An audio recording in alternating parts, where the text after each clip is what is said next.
Bienvenue chez Soft Learnings. Dans le cadre de notre formation, nous sommes rendus ainsi à la 16e vidéo. À titre de rappel, au cours de la précédente vidéo, nous avons procédé à l'introduction des différentes composantes de notre toiture, et précisément les éléments de la charpente qui vont rentrer justement dans la prise en considération de la charge permanente qui va provenir de la dite charpente. Nous avions par exemple introduit une section qui va traiter de la balytrie, du poinçon, de la panne faîtière, la panne sablière, des pannes intermédiaires, etc. Pour cette vidéo, nous allons justement chercher des références afin de trouver les dimensions adéquates à nos différents éléments. Il s'agira justement de la longueur des éléments de manière conventionnelle, la largeur, la hauteur, qui vont être utilisés justement afin de calculer le volume de ces éléments, tenant compte aussi du poids volumique dont seront constitués ces différents éléments de la structure bois. Rappelez-vous, nous avions introduit le chêne et le pin comme les principales essences qui vont être employées. Donc, à cet effet, pour cette vidéo, nous allons nous rendre déjà sur un site des références afin de voir quelles sont les dimensions habituelles de ces éléments, quels sont les espacements permis entre chacun de ces éléments et quelles sont les essences dont sont constitués ces différents éléments. Aussi, nous allons essayer de rendre notre feuille de calcul un peu plus parlante, dans le sens où nous allons introduire une image assez représentative d'une charpente en bois. Sur ce, nous vous souhaitons une bonne suite de formation. Alors pour commencer, nous allons rechercher une image suffisamment illustrative d'une charpente traditionnelle. Donc dans votre navigateur Google, vous pouvez taper justement dans la barre de recherche nomenclature d'une charpente traditionnelle, chose que nous avons déjà faite. Et vous allez faire défiler la barre de navigation juste là. Juste là. Et faire le choix de cette image qui apparemment n'est ni surchargée ni moins fournie en termes d'information. C'est-à-dire qu'elle renferme les éléments dont nous avons besoin.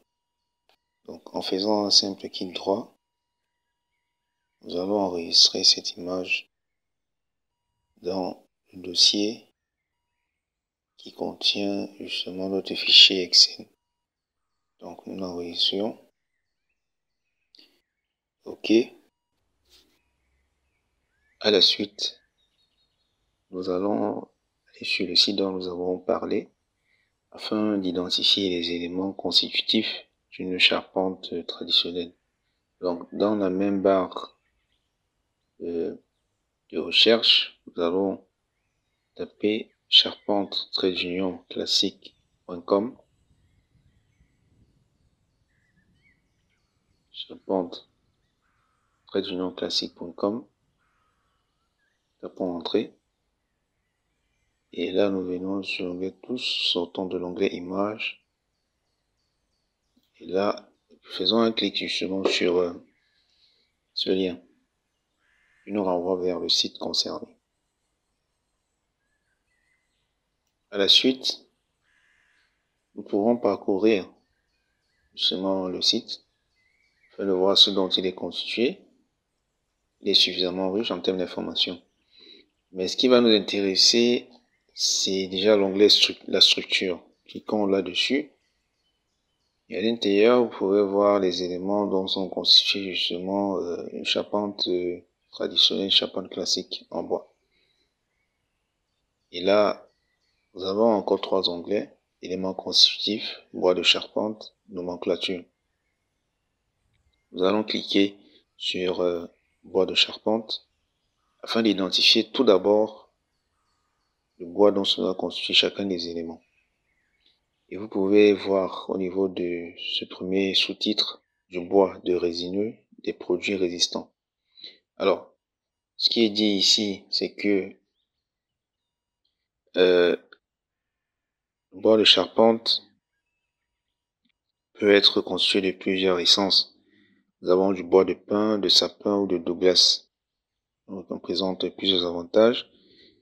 Mais allons un peu plus bas. Le sous-titre qui vient juste en dessous, du bois de feuillu, des pièces de charpente solides. Alors, la première phrase qui vient juste en dessous dit ceci. En fait, on y retrouve de ceci. La poutre de charpente est une pièce structurelle d'une construction, préférée des produits fabriqués en bois de feuillu pour leur robustesse. Et parmi les bois de feuillu, il y a justement le bois de chêne que nous avions déjà intégré à notre feuille de calcul. Le bois de chêne est dense et résistant, il est parfait pour la menuiserie intérieure ou extérieure. Alors, il peut rester brut. Nous continuons la lecture. Au niveau du sous-titre juste en dessous, le bois de charpente issu de feuillus ou de résineux.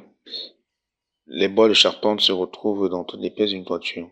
Le sapin ou l'épicéa est excellent pour le bastin, une pièce de charpente essentielle à la construction.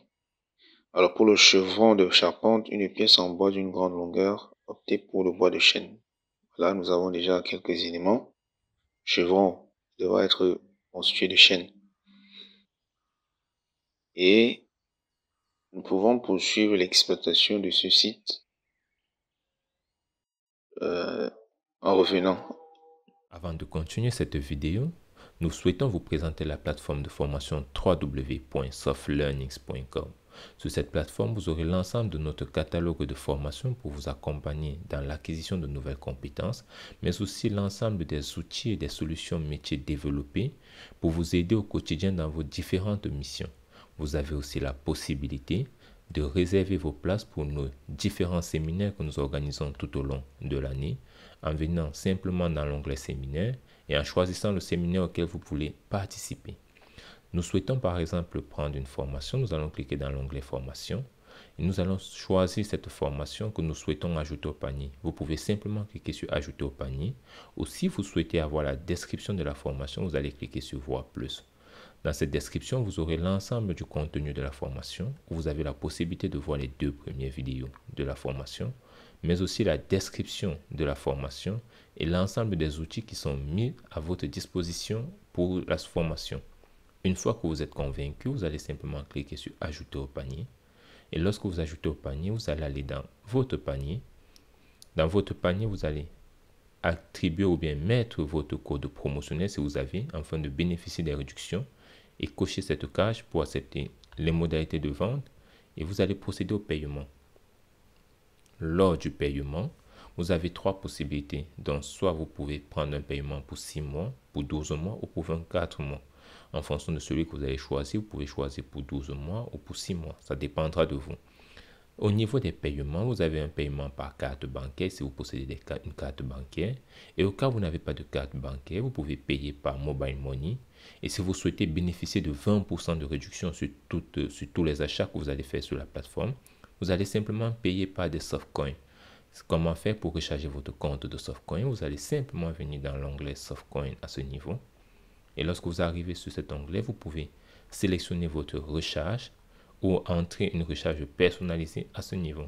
Nous allons simplement choisir que nous voulons recharger de 140 €. Vous allez cliquer sur recharger. Et à ce niveau, il sera question pour vous de pouvoir entrer vos informations bancaires ici pour faire votre recharge. Une fois que la recharge est faite, vous allez revenir dans votre compte pour voir où se situe le reliquat ou bien votre compte de coins. C'est dans votre compte personnel, mes coins. Et vous avez l'ensemble des coins qui vous est attribué ou bien que vous avez acheté. Vous pouvez maintenant payer vos formations avec cela. Et si vous n'avez pas de compte, n'hésitez pas à regarder notre liste de partenaires dans les différents pays pour pouvoir recharger votre carte bancaire, votre compte coin autant pour moi. Ou alors vous pouvez nous écrire à contact@softlearnings.com et nous allons vous donner la procédure pour pouvoir recharger votre compte. Ainsi, le premier élément que nous allons prendre en considération, c'est l'entrée. En fait, nous allons nous référer à l'ordonnancement que nous avions déjà établi dans la feuille de calcul Excel, sachant que nous allons entamer par les entrées. Très bien. Pour retrouver justement quelques informations au sujet des entrées, vous pouvez revenir à l'onglet structure, c'est-à-dire après avoir atteint la page d'accueil, l'onglet structure. Ensuite, vous cherchez l'onglet éléments constitutifs sur lequel vous cliquez. Puis, dans la nouvelle page que vous allez atteindre, vous aurez une rubrique intitulée Entrée de charpente, les dimensions. Donc, nous avons déjà cliqué dessus et tel est l'aspect de la nouvelle page. Nous allons donc essayer de consulter cette page pour en extraire des informations essentielles. Alors, en lisant la première phrase, il nous est dit ceci: l'entrée de charpente fait partie des pièces de bois essentielles. L'entrée travaille en traction sur la charpente. Il évite l'enfoncement du poinçon et l'affaissement de la ferme. Quelles sont donc les dimensions des entrées de charpente et comment les définir? Peut-être aurons-nous besoin de revoir un peu les éléments constitutifs d'une charpente traditionnelle. Alors, l'entrée se trouve juste là, en dessous, et on a en principe deux entrées par charpente, par ferme de charpente, aux deux extrémités. Donc, il sert en fait de support au poinçon pour éviter une sorte d'écrasement, si on peut dire ça comme ça. Donc, de prime abord, nous savons déjà qu'en termes de nombre, nous aurons deux entrées. Et cela peut être confirmé aussi par la forme de notre toiture, dont voici la vue en plan, que nous avions déjà défini dans l'une des précédentes vidéos. Alors, sur cette base, ce que nous allons chercher comme information, ce sont les dimensions. En parcourant, il y a plusieurs exemples de dimensions qui sont fournies selon le type de bois, l'essence, c'est-à-dire soit un bois résineux, soit un bois feuillu. Et nous avions vu, si nous revenons dans cet onglet, nous avions vu que les bois résineux intègrent le pin. Donc le pin que nous avons mentionné dans notre feuille de calcul, c'est un bois de type résineux, tandis que le chêne est un bois de type feuillu. Et chacun justement est utilisé pour ces types d'éléments de charpente. Très bien. Revenons donc à l'onglet qui traite de l'entrée et recherchons les dimensions. Alors nous avons plusieurs hypothèses là, mais ce qui va nous intéresser, ce seront des dimensions que nous qualifierons d'ordre standard. Donc nous avons là en titre exemple dimension d'entrée en bois standard, et les entrées ont des dimensions selon la portée, selon la longueur. Donc le premier élément ici, c'est les entrées de 5 mètres. Les dimensions qui sont prises en considération, ce sont donc 80 fois 350 mm. Maintenant, la disposition sera fonction certainement du poinçon. Mais de prime abord, on peut s'attendre à ce que la hauteur ici soit 80 mm, tandis que la largeur soit de 150 mm. Parce que, revenons encore à l'image, juste à cet endroit, on s'aperçoit que le poinçon a quand même besoin d'une bonne largeur d'assise. Donc, par hypothèse, la largeur, elle sera de 150, tandis que la hauteur sera de 80, évidemment en millimètres. Et considérons de nouveau notre plan de toiture, nous apercevons que la largeur fait 5,40 m. Elle fait 5,40 m sous la toiture. Donc nous allons nous placer dans le cas d'une entrée de 5 mètres. Bien que entre 5,40 m et 5 mètres, on a un décalage de 40 cm. Mais c'est ce premier cas que nous allons considérer. Donc revenons à la feuille de calcul. Donc déjà nous avons dit que nous aurons deux entrées. Au clavier nous tapons 2 entrées. La longueur ici, ce sera 5,40 m. 5,4 en mètres. La hauteur, ce sera 80 mm. Donc en mètres, ça va nous donner 0,08. tandis que la largeur 150 mm, nous allons en convertir en mètres et nous obtenons 0,15. Donc le volume ici est de 0,13 mètres cubes. Très bien. Ainsi, pour obtenir le poids total de ces éléments, nous allons juste multiplier le poids volumique. Nous avons dit que nous considérons le chêne. Donc revenons aux caractéristiques des matériaux. Considérons donc la cellule C14. Ensuite, nous la multiplions par volume précédemment calculé. Donc là, nous obtenons le poids des entrées, des deux entrées prises en considération.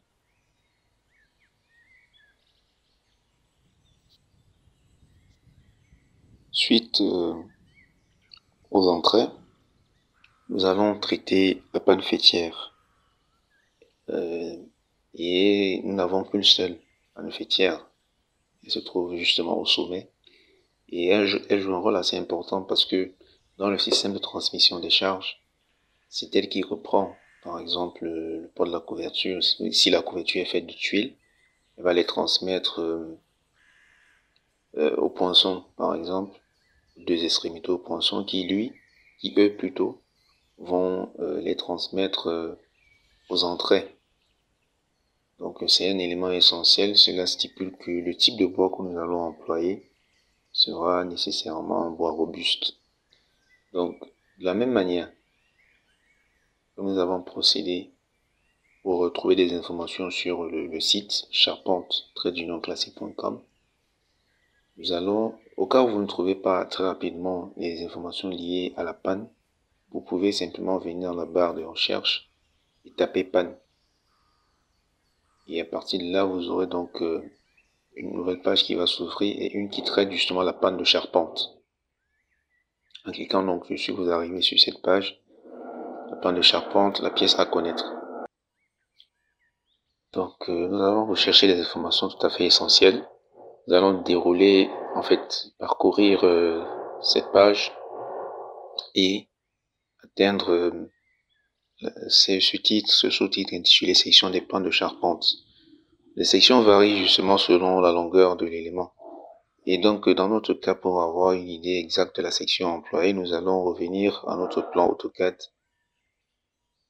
et mesurer toute la longueur de cet élément. Donc, nous plaçons là. Nous recherchons l'autre extrémité, celle-ci. Et nous pouvons constater, nous avons 25 mètres. 25 mètres pour cette panne faîtière. Donc ici, les dimensions disponibles maximales font état de 6 mètres.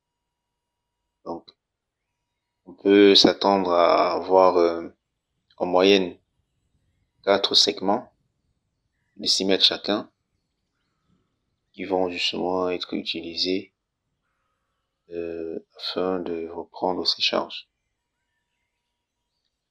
Donc, la section que nous allons prendre en considération, ce sera 100 x 200, c'est-à-dire 100 mm x 200 mm. Et il faut reconsidérer l'image à cet endroit pour avoir une idée de ce que représente le 100 et de ce que représente le 200. Donc, déjà, le 100 va représenter la largeur, le 200 sera la hauteur. Revenons donc à la feuille de calcul Excel. La panne faîtière, il faut trouver le nombre. Nous avons convenu que vu la longueur de notre élément, elle sera assemblée en 4. Ou alors on peut considérer une seule panne faîtière, mais qui va faire un peu à voilà, 25 mètres 36. C'est la longueur, on va dire, approximative. 25,36 la longueur de tout l'élément. La hauteur, c'est 0,2. Tandis que la largeur, c'est 0,1. Très bien. Le volume pris en considération sera égal tout simplement à la longueur que nous allons multiplier par la hauteur, laquelle sera multipliée par la largeur. Et le poids, nous avons dit que nous prenons en considération le bois de chêne. C'est le poids volumique du bois de chêne que nous multiplions par le volume calculé juste au-dessus. Nous obtenons donc 3,6 kN comme étant le poids de notre panne faîtière. Nous allons d'abord nous arrêter là afin de donner une suite à l'introduction des dimensions d'autres éléments de la charpente. D'ici là, portez-vous bien. À très bientôt. Si vous avez aimé la vidéo, un like nous fera plaisir, des partages nous encourageront énormément et surtout, vos appréciations et vos avis dans les commentaires nous permettront de nous améliorer. En attendant, nous vous donnons rendez-vous dans la prochaine vidéo.